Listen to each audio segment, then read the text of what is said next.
Welcome to Sky Broking Commodity Weekly Market Commentary. Disclaimer: this weekly market commentary is for information purpose only. Before taking any decision, consult a financial advisor. Major data of this week has economic and inflation related data, and the major events like US Fed Chairman Mr. Powell testifies on Wednesday and Thursday. Now let's see the precious metals outlook. Gold and silver has news like the US yields easing off their highs have also contributed to the greenback pairing gains. The dollar remains king though, and we are very much seeing that today with it trading almost 1% higher, which has forced gold back below USD 1850. No doubt volatility is going nowhere, with central banks now in panic mode and every piece of data being poured over for further signs of stubborn inflation and economic vulnerability.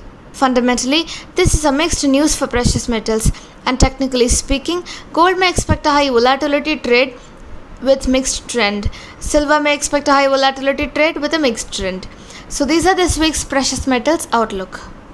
Now let's see the energy outlook. First is crude oil. It has a news like oil prices tumbled about 6% to a 4-week low on Friday on worries that interest rate hikes by major central banks could slow the global economy and cut demand for energy.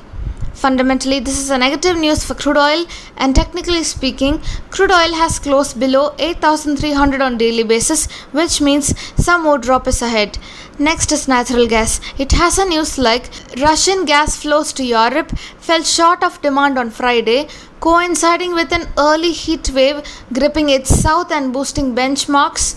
Pieces already lifted by concerns that the continent may struggle to build up storage in time for winter. Italy may declare a state of alert on gas next week if Russia continues to curb supplies. Two government sources said, which would mean reducing gas consumption, rationing gas to industrial users, and ramping up coal power generation.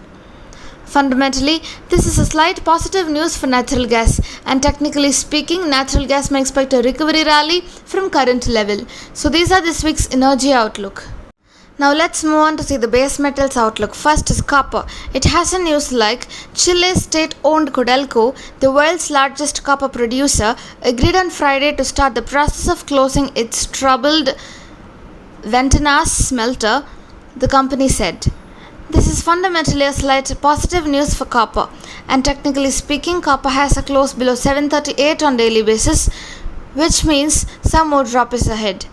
Next is aluminum. It has a news like falling aluminum prices and less sources of aluminum ingot circulating in the market. This is fundamentally a negative news for aluminum, and technically speaking, aluminum remains in sell-off mode. Next is lead. It has a news like lead futures prices rose above 15,000 yuan per metric ton, boosted by production cuts of secondary lead smelters, and the traders shipped actively with discounts expanding in some places. This is fundamentally a slight positive news for lead, and technically speaking, lead remains in a consolidation phase. Next is lead. It has a news like zinc prices still gain support from the supply side. This is fundamentally a neutral news for zinc, and technically speaking, zinc may expect a range-bound trade in between 295 to 325 levels. And the last is nickel. It has a news like on the demand side, consumption in the alloy and stainless steel sectors was still sluggish. This is fundamentally a slight negative news for nickel, and technically speaking, nickel remains in a consolidation phase. So these are this week's Commodity Weekly Market Commentary. For account opening, click the link in the description box below. Thank you by Sky Broking.